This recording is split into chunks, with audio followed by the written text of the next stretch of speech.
what's some of the? I mean, explain to us. You probably know a little bit more than me in this point about what's the process of someone going pro. Like, what does it take, or like It what takes a are lot the of things. ins and out of it? Yeah. Tell us a little bit more about that. It's not. I mean, everybody has different paths. It's.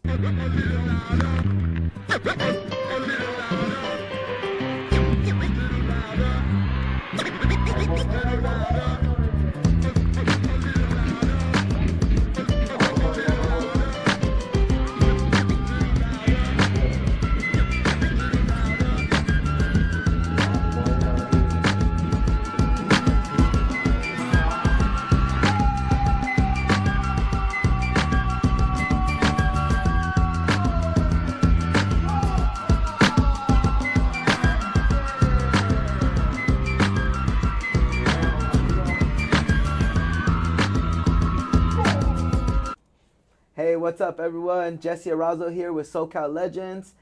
Continuing with our next episode 2 of the interviews with our SoCal Legend players, of who they are, what they mean to our soccer community, and the impact that they have given to our next generation of soccer players.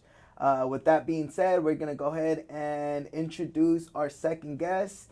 You want to go ahead and introduce yourself? Of course. Hi guys, my name is Omar Santana. First of all, I wanted to say thank you to Jesse for the invite. Yeah. So I'll go ahead and make a quick intro. So I gotta talk about my dad because thanks to my dad, I'm who I am, especially within the soccer industry. A little bit background on him: he played for Pumas back in the day, with a big squad in the late 70s with Caviño, Muñante, Hugo Sanchez, Chucho Ramirez, and other great players. So I was born in the mid-80s, right at 4 years old. Yeah. I started playing at Pumitas Academy in Mexico City, and that's how I started my soccer career. Played in Mexico in good teams. Yeah. Besides Pumitas Academy, in the schools that I played out there, they were high-level soccer. Yeah. Then I moved to the U.S. in the year 2000, so it's been 24 years ago. Okay. I moved here. I went to Garden Grove High School, played for Garden Grove. Went to Cypress College, played for Cypress College as well. Yeah. And then I went to RCC, Riverside College, and I also played for them. Nice. Now I've been coaching since 2008, so I want to say about 15 years ago I started coaching. Okay. Now I'm at a director position for SoCal Elite FC. Okay. So I'm the regional director for Orange County, North Orange County, and LA County. Nice. Right now, myself, in my regions, I'm managing 15 teams. Okay. And other than that, I mean, besides coaching, we do other things because of my dad's connections. Yeah. And then the connections I also built and I have. Yeah. We've done professional showcases, for example. Nice. So I continue working with professional clubs in Mexico mainly. And that's all age, yeah? All ages? Youth. Yeah, youth. Okay. Yeah, youth, but I want to say for showcases between the youngest, I want to say 13, 14 for boys. Nice. All the way to maybe 18, 19 years old. And for women, we started doing that since, women's soccer is growing also. It's growing a lot. So for them, they could be a little bit older, actually. Okay. I want to say from 16 years old all the way to 23, 24. Nice. So, yeah. And what does that mean to you? Like helping, making an impact, giving these young players an opportunity to showcase their talent, with especially I've seen that, I mean, you even brought some of the scouts from the Mexico national team. Yeah. What does that mean to you? Well, to me, that means everything. Yeah. I think it's my life purpose. Yeah. When I started, I was trying to figure out what to do with, as far as career-wise in my 20s. And I was like, well, through my passion, I was like, what's my passion? My passion is soccer, but I'm already 22. Yeah. I didn't make it pro. Yeah. Like, what am I going to do? Yeah, what's next? And then little by little, like, I was introduced to coaching, and I was like, oh, this is it. Like, I absolutely love it. Yeah. And then the actual dream that I had which was playing pro, I was like, I think that's going to be my purpose in life, to help others or the youth to get to that level, or to the highest level they can in soccer. That's amazing. So it means everything to me. That's amazing, man. That's amazing. And then that comes through work from your dad, right? Yeah, all the connections that your dad has built up and the relationships. Most of them started like that. And now, for example, the one from national, my friend is coaching at the national team. I went to school with him. Okay. And we played in the same soccer team also at school. So his name is Alex Arredondo, for example. Yeah, or Lugo. He's a goalkeeper coach, right? He's the goalkeeper coach for the Nice, national nice. team right now for Mexico. Uh-huh. And I just saw him recently. Okay. He gave me tickets to Oh, watch nice, the to game go. versus Okay. Venezuela. Uh-huh. And also, he might come, Gerardo Lugo. Okay, Gerardo Lugo. I also play with him in the same school. Oh, okay.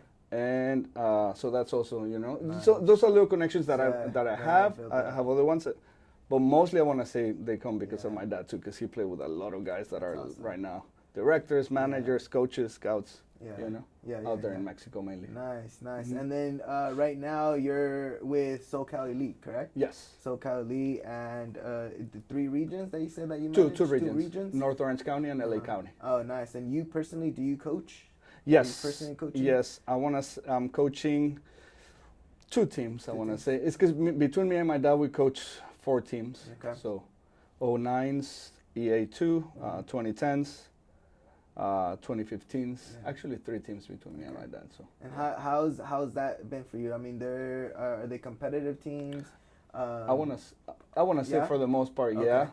I mean, honestly, we have in the regions, especially the teams. Let's say there's some teams that already came with coaches, but I want to say at least the teams that are more involved and that I built. Yeah. We've started them from scratch too. Okay. We start them from beginners. We Yeah. can, Yeah. but yeah, that's the goal is to get them to Yeah. that advanced level and to play Yeah. at the highest level for that age group. Yeah. So At that Mhm. age, how do you keep your players motivated? At what like since Like, they're how little, do you- or yeah, like at that age, the age that you coach, the 09s. let's say 09s. How do you keep them motivated? Right now they're transitioning Yeah. to high school. It's not an um, easy age. Yeah, it's not. It's not. It's not. There's a lot of changes coming in. Well, for example, right now we send more than half of the roster for the 09s for that reason, to keep them motivated to be part of Puebla's preseason okay. with the 09 group out there. Nice. They went for a whole week. They trained 5 days, Monday through Friday. Yeah. So they can see something else, besides some of them have been with me and my dad for a long time. Some are a little newer. Yeah.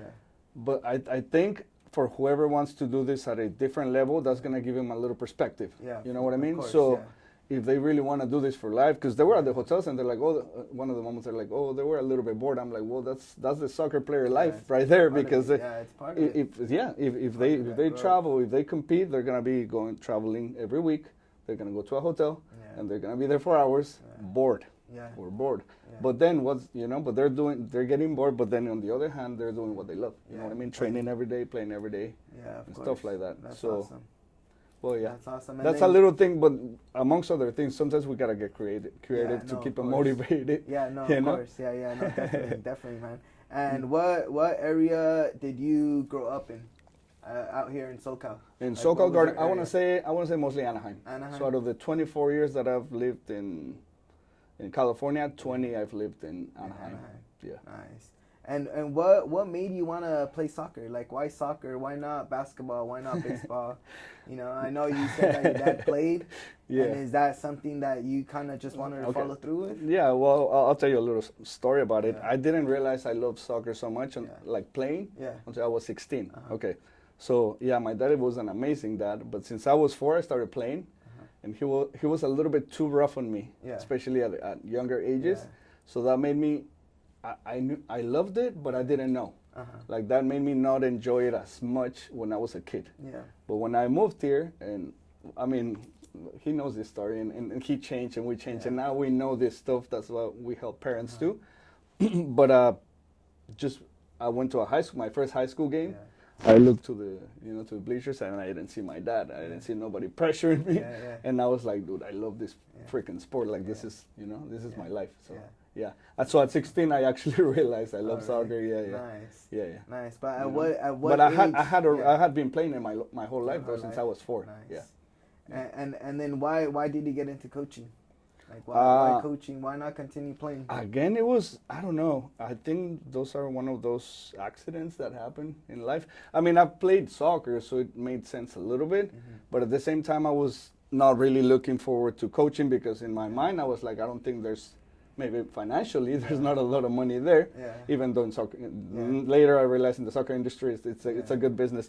But so my dad came, he moved from Mexico, and he actually opened up the first international chapter for Pumas in San Bernardino. And I was working doing mortgages, back then, and he invited me to coach. But he moved in 2006, and I didn't really want to because I already had I was already working in that business in the mortgage industry. And then 2 years later, I was like, okay, Dad, you know what? You need help. He needed help with one team. I was like, if you want, I'll try it out. I want to give it a try. But like since day one, I loved it. Yeah. Like they put me as a head coach for a U16 Silver Elite team. You know, remember from back in the day club. The CSL. It was like Premier, that Gold, yeah, Silver Elite. Just because you had to work your way up. You know? Yeah. There was start at bronze. Even if you're a crack team, even you had like the best team, you had to start bronze and build your way up. Work your way up. You know. There was promotion or relegation. That's what I miss about club CSL? soccer, or just in general club soccer. You know, I know all this fancy English terms with like tiers and flights and stuff.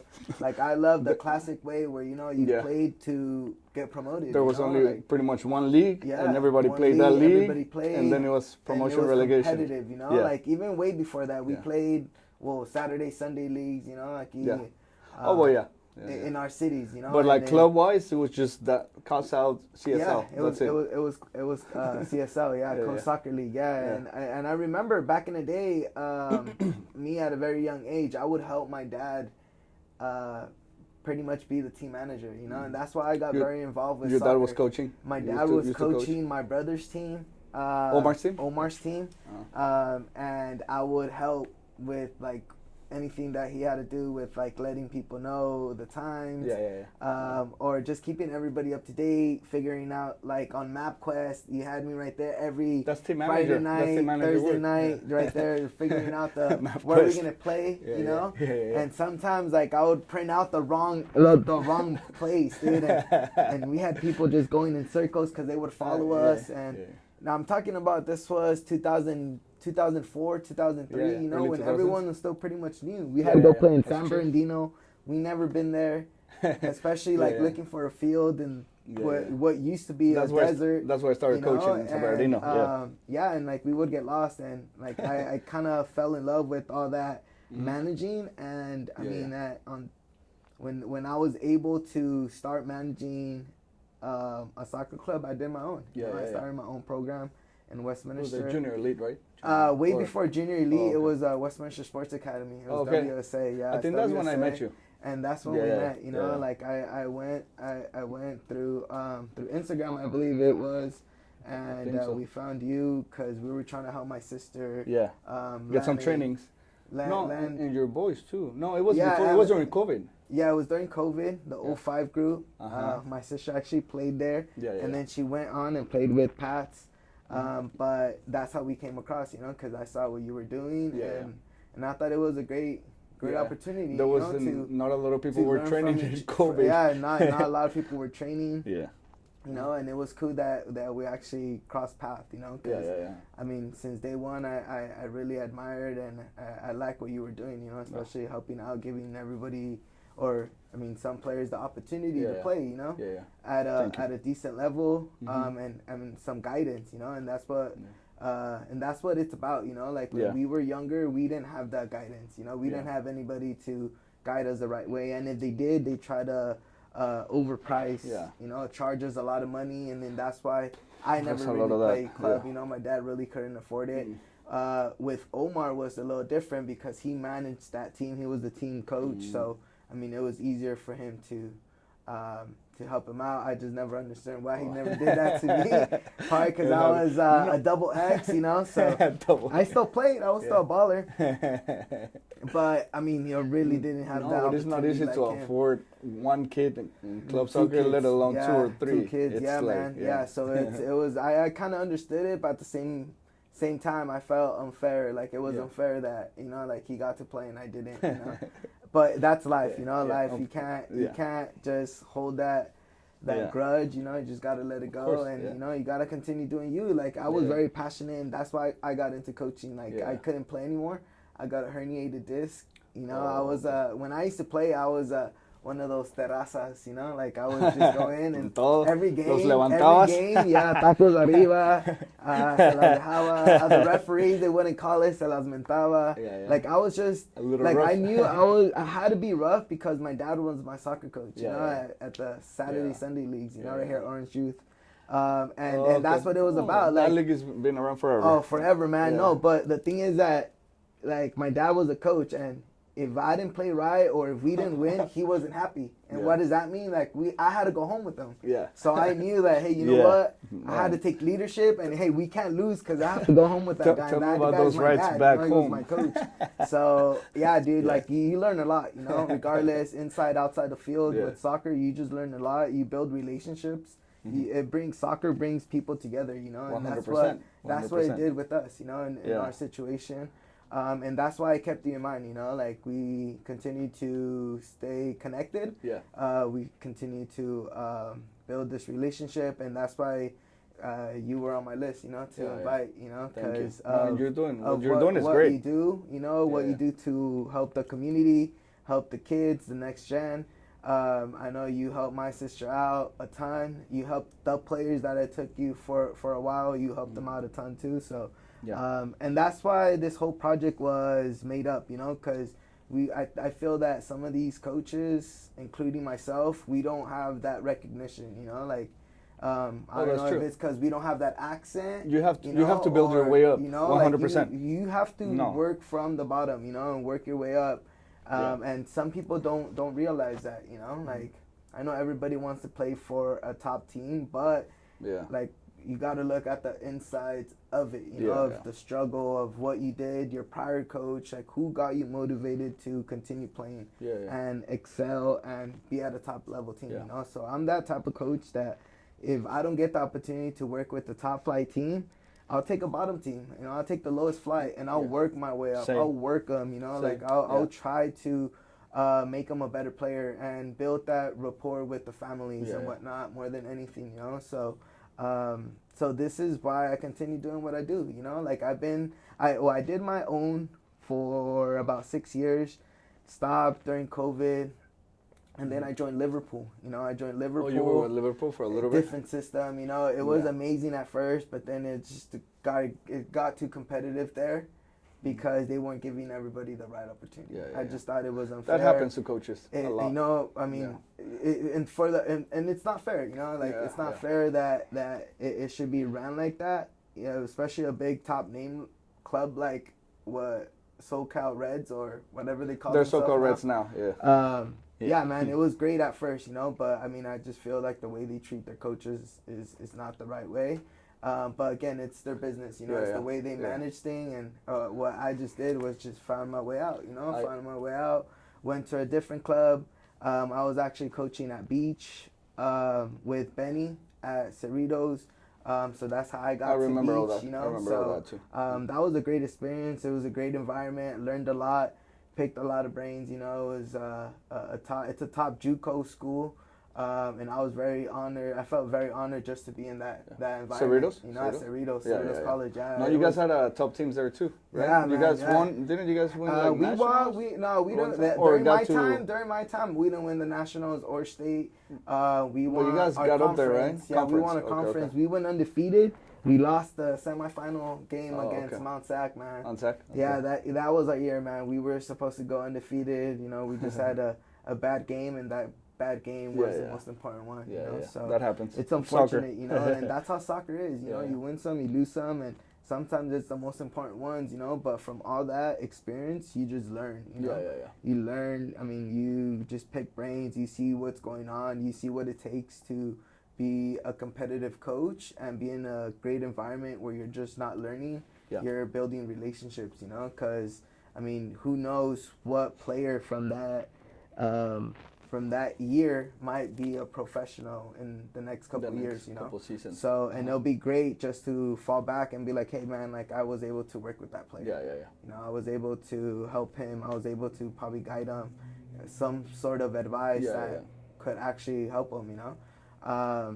Something similar happened to me. My story is similar as far as the coaching. So I mean, you know, we pretty much all of our players / coaches that we have in our group, I felt that we aligned in some sort of way, and that's why I chose them to be part of this project. You know, because they really mean a lot, not just to me, but to the entire soccer community. You know, and you know, you just start off as friends and you just end up as family. You know, we start building that rapport with one another and the confidence. And like our first game, I know you didn't play it, but you were there. I was injured. You were there. You were so it's redemption you were time. on the roster, but unfortunately an injury. And even that game, I felt that the chemistry that we now have is totally different. You know, it's like we were able to continue to build. I know these last couple games that we've played against, like the police department, thanks to you, you know, connecting us with the police department, and then building off of that, playing against like the sheriffs, LAPD, the fire department. Right? It was great for us. We needed that, and it brought us all together. You know, and we were now building that chemistry and, you know, knowing each other, knowing how we play, knowing what we could do on the field to help grow, you know, and like I said, it's not just rookie or new coaches, you know, it's coaches that have experience and know how to work their way out during tough times. You know, like we were down a couple times in the games, and then we managed to just tie LAPD, or we win, down, you know, or win, you know. Against America too, even against America. And even with America, we still managed to find a way just to come back and find the draw. We're still undefeated, right? And we're still undefeated. We're still undefeated, of course. And man, like it's awesome, you know. This is gonna be a tough game, man. This is gonna be a very tough game, you know. And that's the reason why the reason why I chose Mexico Legends, because of the success that our first game brought. You know, like a lot of people were pretty much doubting and not knowing enough of who we are. And they loved it, you know, so especially the fireworks, you know, I mean, that was something that was not planned at all. From America supporters? Yeah, what do you mean? No, from the America game. You don't remember the fireworks that day? No, yeah. So that's what I'm saying. That was America. Well, that was America. Group? Yeah, the support group. Yeah, but it wasn't planned. You know, it was just like it happened. It felt awesome because it felt like a real game. You know, like in Mexico. Well, you go through in Mexico or in professional games, you know. So it was nice. It was nice just to bring a good amount of soccer coaches together to exhibit this. Yeah, and I know some of the guys from before too. Well, I know, let's say Paco, but Adriano. Bruno and Adriano. I don't know if you know, but we used to be roommates back in college. Oh, really? The three of us were roommates. Each other, but We went to Cypress College. We played there. Adriano played before me. Then Bruno too, but when Bruno was a sophomore, I was a freshman, so I played with Bruno. Yeah. But the three of us were roommates for at least for I want to say 1 or 2 years. Okay. Back in college. Oh, really? Nice. Yeah. So I've known Adriano for a while. I know he's a good guy too. Yeah. The way he thinks. I heard he was really good at futsal. I think he's. No, he was no. I want to say Adriano is one of the best players I've seen in that. Let's say. That's maybe not a pro, but Adriano could have made a pro. He has the brains and he has the talent. Skills. Very skillful. You know, and very honored just to. He used to be sponsored by Nike back in the day. Back in the day. Oh yeah, I wouldn't doubt it, man. You know, he deserves it. You know, like he's a great guy, and again, like I met him coaching. You know, like we were coaching against each other, and again, good vibes both ways, you know, and we were able to connect, you know, so that was awesome just to have him in this project as well, you know, and that's what it's about. Like, I probably might not know you for a while, but someone else does that, you know, that you could relate to, you know, and that's what soccer is. Like, brings us all together. But I can tell some of the coaches I didn't know, but I've coached against them, like David Arvizu. We didn't know each other, but I've coached against him, and I'm like, he had a good team. So we played against him a couple times. I grew up playing with them. I'm actually now, I joined forces with them. Yeah, so I'm with George, with Albion Santana. Jorge Reyes, Oscar Reyes, David. Shout out, my guys. Yeah, thanks for the opportunity. What they're doing in Santa Ana, it's amazing, man. It's good. It's amazing. I've seen it. And just the ins and outs of everything, you know, I was talking in Long Beach too, right? Because of Long Beach, Santa Ana, or is mainly mostly Santa Ana, mostly Santa Ana. Yeah, I know George coaches out there. I don't know much about it, but I know he's out there. I mean, doing his thing, coaching, you know, mostly coaching and whatnot, just opening doors. I know he has a good pathway to D1 schools, you know, and he has his sister playing. For Tigres, right? For Tigres, professionally. In Mexico. And then Frankie now in Toluca. He's, So I mean he's connected. He has his things, Yeah. and even as a younger player, I was fortunate to play with him. I grew up playing with George. With George. Oh, okay. Oscar, I grew up playing with them. David, I met later throughout the years. Because you're from what, Westminster? Santa Ana, Westminster. And they're from Santa Ana, right? But we would play in Santa Ana. Okay. And that's where we What met high school him. did you play for? So I went to Westminster High School. Oh, okay. Westminster High School. I went to Garden Grove. Okay. Garden Grove. All right. Yes, and they Close all by. went to Saddleback. So they all went to Saddleback, and they had that year. They had a freaking killer year. They had Godinez, Rabbit. They had Jeffrey, Edgar. What year did they graduate? Or so that team pretty much was like 2005. A little bit after 2006. Okay. Oh, okay, got it. Yeah, it was because they're all like 87s, 88s, 86. Oh, yeah. Like all those years, all the good years. I'm an 89. Oh, I'm 84. I'm 89. A little bit older. Yeah, so so I know who they are. So that's why I chose to be with them, because I know it was a great environment. They're great people. For sure. Yeah. I trust them, and just what they have in mind right now, it's just amazing. So I'm more than happy just to continue contributing to them, to the success that they have brought up to their city, and see where this takes us. We're gonna continue pretty much growing, and dude, very fortunate. Very fortunate to be there, and to have them actually be part of this project as well. I mean, David, he's been an all-time crack. I know he played in León for a little bit. He played for Red Bulls. He played pro, right? His legacy out there. So he holds it down. And now actually this is my first time actually coaching with him, so it means a lot. It means a lot working with him. And man, it's that's great. good. You guys are doing something good out there right now. It's gonna be a great project, and to see what this leads to, man. They have a lot of connections, so we'll see what's up with that. But more than anything, Omar, man, like I'm very blessed, man, that you're part of this project. Thank you. I mean, anything else that we left out that people might want to know about you?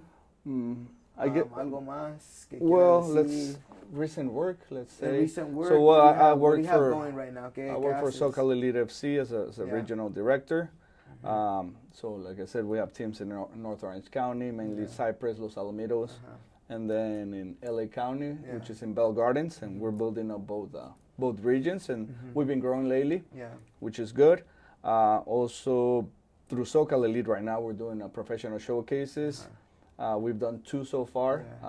The first year we brought 6 professional teams, 5 from Mexico and 1 plus LA Galaxy.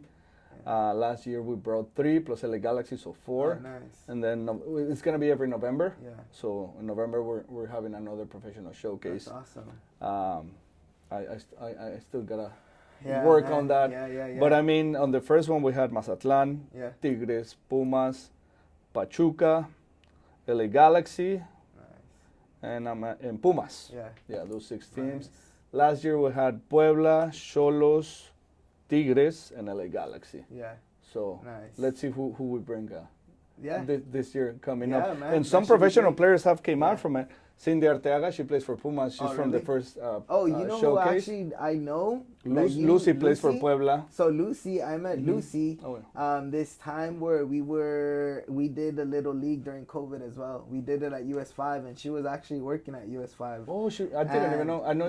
So I met her there. Oh, and man, she was amazing. She helped us out a lot because she was in the front. Taking care of all the teams. Helping us with fees and whatnot. She's playing pro in Puebla. And she was always trying to get into a good college. I know at that time she was with Cypress. But she played for she Cypress. was just trying to land. She went to Dominguez Hills. Yeah, Dominguez. I seen that, and now that I seen her, actually, my wife, she was really close to my wife at that point because we were working together, and we just thought it was an unbelievable. I didn't know.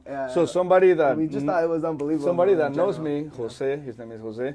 His son, both of his sons went to high school with Lucy, and he's like, "Hey, Omar, I know this girl that's trying to pursue the pro career, and I know you have connections. She's good, blah blah blah.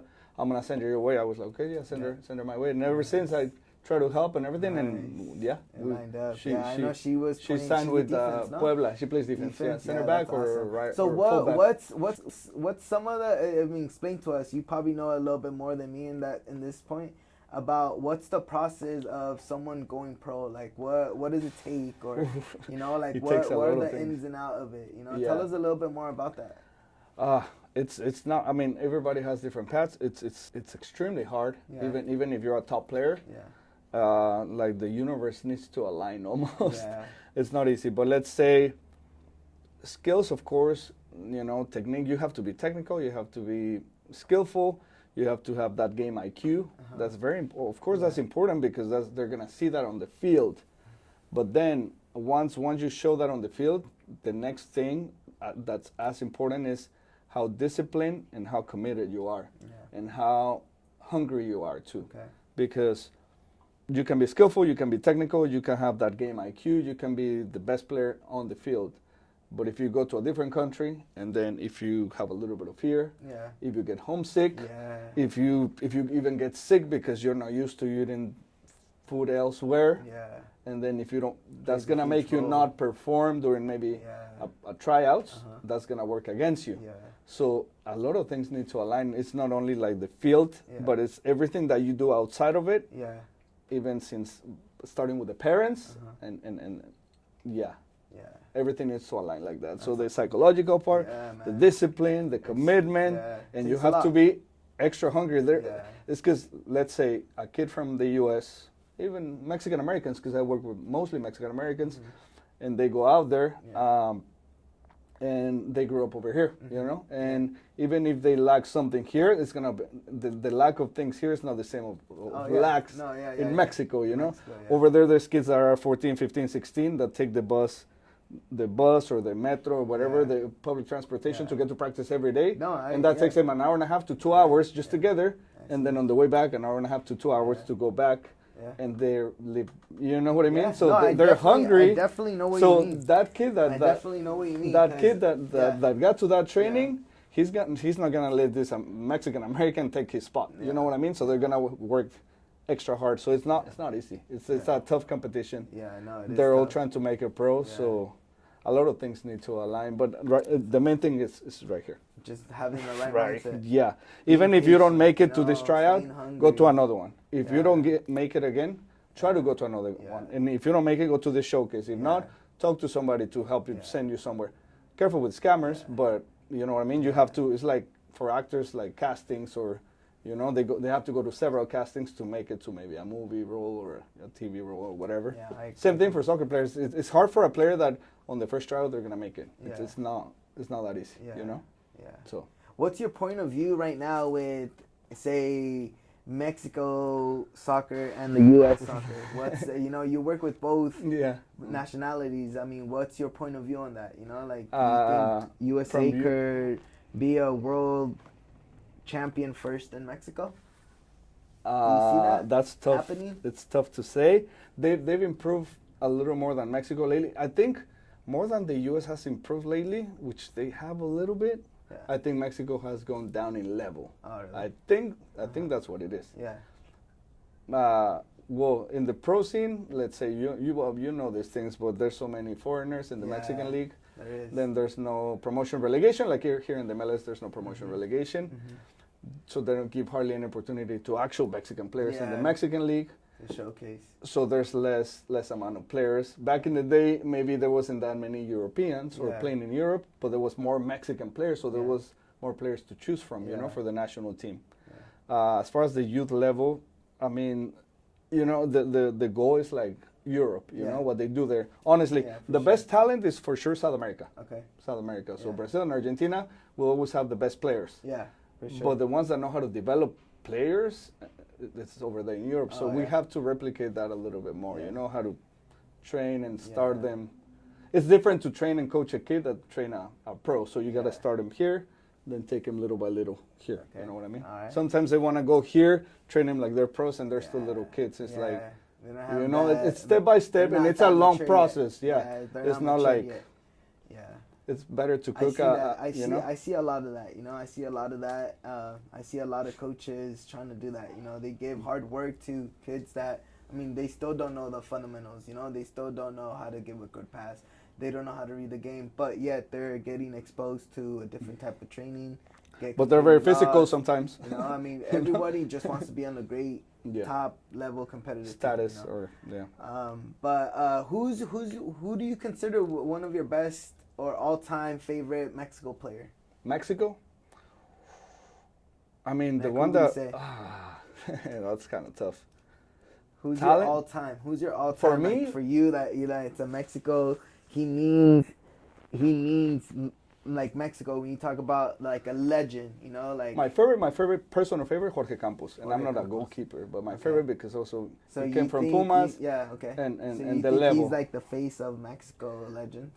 Well, Jorge Campos for you. Jorge I mean, Campos, yeah. no But right then or wrong, I'm not gonna take anything away from the best one of all times from Mexico, which is Hugo Sanchez for me. Sanchez. After that, because of everything he did, Rafa Marquez. Okay. And talent-wise and inside of Mexico, the actual country of Mexico, el ídolo más grande es Cuauhtémoc Blanco. Sí, claro. You know, so those three, you can take anything away from those three: Hugo Sanchez, Rafa Marquez, Cuauhtémoc Blanco. And after that, for me comes Campos. But since I was a kid and I Campos. watched him I play, really enjoyed for me he Campos. was Campos, era for yo me, creo que sí, de yeah, mis más grandes Campos, ídolos, aunque era portero. He was unique, you know. Yeah, he was very unique. He was short. He was ambitious. He was hungry. You know, like I loved it because he was a multi-player. I would see him in the goal, That's and then crazy. next half That I would see doesn't him happen. as forward. You know, like it's That insane, doesn't- bro. It's insane, and I love Jorge Campos personally. I always wanted to be a goalie because of that. You know, me aventaba y como Campos. You know, back in the that's day. why I you still know, wear Campos sandals always, because of him. and his unique colors. You know, I had that uniform for Yeah, a season. the colorful. You know? Yeah, I had that for a season. But what do you think right now? Let's get back on track with the dates and stuff. What do you think? What's going on with the selección right now? What do you think is going on? You think it's coaching? You think it's players? You think it's No, I don't think it's coaching. What's your thought of it? Yeah, I mean, my dear friend Alex is right there in the coaching staff. Yeah. But Sorry, regardless, we can Perdone, see. profe. No, but I think Jimmy. No, as far as coaching, I don't think that's the issue. Okay. He's a great guy. He needs more experience, yes, because he's a younger coach. But he's great as far as managing personalities and managing the psychological part, I think. And he's very, what's it called? He's very knowledgeable. Okay. Jimmy Lozano. Yeah. He reads a lot. He knows how to talk. He knows, you know. He has Riota right there as his right hand, and that guy's a brain. They're young. Yes, they're young. They have Aníbal González as a preparador físico. He has a lot of energy, and he's great. I don't think the coaching is a bad thing because even if you I think only putting something like Bielsa would help because Bielsa takes control of everything around, not only the field. Yeah. But even if you put anybody else, it would have been the same. Even I have a lot of respect for Aguirre, which is so experienced. But I don't think the coaching is the whole the whole background. Yeah. You know, empezando con los dueños de equipos. Yeah, I just feel Los directivos feel they have kidnapped or a Mexican soccer, and that's the main I just issue. feel sometimes that us as Mexicans, we always usually tend to find an excuse of why they're not playing right. Yeah. Instead of just being realistic, and I mean, they're not. I mean, I really think that the squad right now they have for Copa America is not that strong. It's not the strongest that we've had. I think there's other players that got left out that should have been there. And then at the same time, like you just. But gotta, at the same time, they were. No, they no, were no, right there at not Copa Ora, the other one that they lost against. Yeah, same. And with everybody there, they lost the final against the U.S. So that's what I mean. We always try to find an excuse like, oh, but this player didn't go, or they didn't have this player, or because of this system, or not because they have Rayota as the right hand man, or because Jimmy he's too young. We always find an excuse, and let's just be realistic. It would be amazing. I know I just recently watched a Netflix series of Rafa Marquez. Me too. And it would be amazing, man, just to have. I think he will be a coach. Just to have someone eventually. with some sort of experience at Europe, you know what I'm saying? Like someone that has experience in Europe that to come and bring that over here to our team, like a faster pace. I think Rafa Marquez eventually he has that brain to get us to that fifth game. Yeah, I think eventually he will be. You know? But I think he wants to do his career over there. Oh yeah, no, and I would. I mean, I would. But eventually, I think he will. I don't know I'm how not saying soon. that. I just wish Yeah. that. I mean, it Yeah. could happen for the World Cup, and I mean, I would vouch for it. If we had a vote, I'll vote. You know, and Yeah. have Marquez. You know, just because of who he was, and Yeah. I if mean, I'm not mistaken, I think he's the one that has the most caps, right, of the selección. Maybe. Is it? Maybe. It could be, man. Like he's been just, there. He had 5 something World nivel, Cups, you know? right? I mean, he So played with Dino, he played with Eto'o, he played with top Messi was players, still a or rookie. against, you Messi know, was still a or rookie. against, yeah, you Yeah. know. So I mean, Yeah. Rafa Marquez is a true legend and No, someone I 100%. really do look up to, and I mean, you know, the other hard work pretty much that people go through and Yeah. don't even realize it, you know. They just renew his but contract, I think. They with did. Barcelona. They did, Yeah. man. And I was sad because I was like, damn, we're not going to see him in the selección. You know, but again, you know, like whatever floats his boat, but hopefully we can see him in the selección soon, Yeah. you know. I think we will. Yeah. So, but yeah, man, excited, you know, excited. So what does August 17th mean to you? You know, I know you're finally back. I hope you feel better. No, I will. Yeah, I hope you feel better because he has to get at least 7 minutes, past 7 minutes, because that's when my brother got injured. You know, he got injured Oh, the for the first America 10 game? minutes. I remember. The first 10 minutes, un desgare. So, I mean, what does this mean to you? You know, what is, I mean, playing against Mexico. So the it's first not game, just Mexico, but it's the selección de Mexico. So the first you know? game against America, I was like, oh, this is amazing. I'm going to Yeah. play against some guys that I used to watch on TV and stuff like that. Yeah. Now, playing against Mexico, some of these guys, I was either a kid or a teenager. Uh-huh. Some maybe a little bit older too, and I watched them on TV. And like right now, in Mexico, the biggest idols are the national team, Yeah. the soccer players, nobody else. Yeah. So I used to look up. I mean, I'm older now, so it's different. You know, I do see it a little bit different. Yeah. But as a kid or as a teen, you know, you see them like that. You Yeah. know, like whoever. Yeah. Not sure exactly the roster, but let's say even Camilo Romero, Yeah, that I know for sure he's Camilo. coming. Yeah. No, I don't know. I saw Claudio Claudio- Suarez on the Claudio flyer, but Suarez. Claudio Suarez is also, for me, Claudio it's like Suarez. one of the best. After Rafa Marquez, for Yeah. me, he's the Claudio Suarez. best center back in Mexico Yeah. ever, you know, Claudio Yeah. Suarez for me. Yeah. I'm not sure who else is coming, but well, maybe Massa Rodriguez. Massa, No sé si Carlos venga el bofo. Salcido. Carlos Ahorita Salcido estamos- play English Premier League. Sí. You know what I mean? He Sí. was, for me, he was one of the best like fullbacks too Yeah. that I've He seen was in Mexico. amazing, man. He was Yeah. super fast, aggressive, Technical, un chingo de ganas, everything. You know? So No, it's it amazing means a lot because I'm Mexican. I was born and raised there too. I mean, my parents are I'm from there myself too. Yeah. So imagine Yeah, to dude. play against your former idols. Yeah. You know, No, I mean, bet. we're gonna go head to head Yeah, now. I I'm know, not, you it's- know what I mean? Vamos a ganar. But it Vamos means a it means a ganar, lot. Vamos It a means a lot. ganar. No, porque es México y son ídolos. No, el fútbol se gana y cuando Yeah. entramos a la cancha se Con deja todo. todo eso, eh. Yeah. So cuidado, ahí vamos con todos. So what's next for Omar? What do we have planned in the next couple of years? Are we gonna have a little Omar coming out soon? No pressure, eh? No pressure. I'm just saying. And people can see her. My girlfriend's right here in the back. Maybe I mean, hopefully, hopefully. No, yeah, I'm not. Yeah. Omar, you know that people are that want to know. Actually, what's for next? sure, that's one of my dreams. Yeah. Become a dad. So maybe, hopefully, Yeah, no pressure. No pressure. But well, yeah, that's one. Like I'm already, building a family with my girlfriend, but I want to continue building that. As far as business and soccer, I Yeah, want to do more projects. things. Yeah. I do have projects in mind. Some that I'm working on already more hands-on. Some that are more like in the future I would like this, But there's different things that I want to do, man. Yeah. Like, yeah. There's a I lot. mean, I know, yeah. I could just imagine what's mostly, going through your brain, man. mostly within soccer, Yeah, within. But I mean, in the past, I've been wanting to become official. I've done this type of work unofficially, like becoming a soccer agent, Okay. representante de jugadores. That would be awesome, man. That's one thing. Another thing, of course, who wouldn't want to have their own maybe soccer facility? You know what I mean?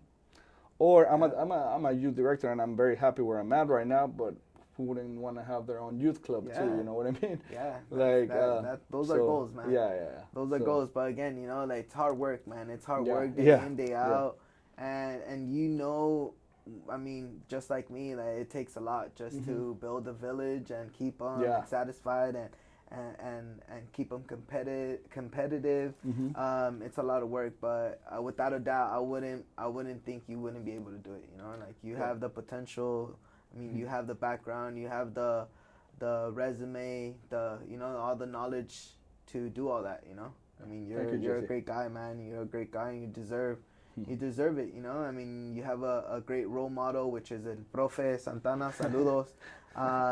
He's a great guy as well. I always see him. Every time I see him, he's always giving advice to someone, and I really admire that, bro. Yeah. And then not a lot of people do that. El que sabe a veces es egoísta y no lo comparte.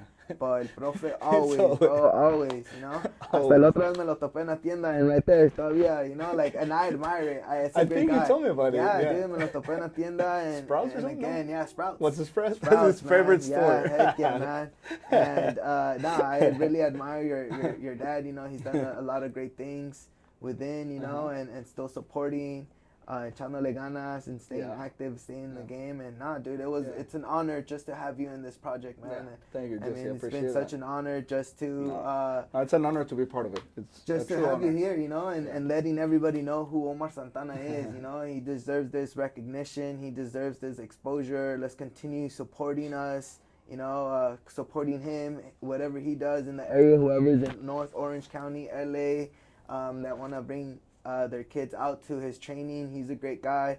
He opens doors to our community, guys. So he doesn't play around. Takes his job very serious. Again, he has a great role model behind him. And yeah, man, this was Omar's story. We're gonna continue with this in our next episode with our next guest. It'll be a surprise.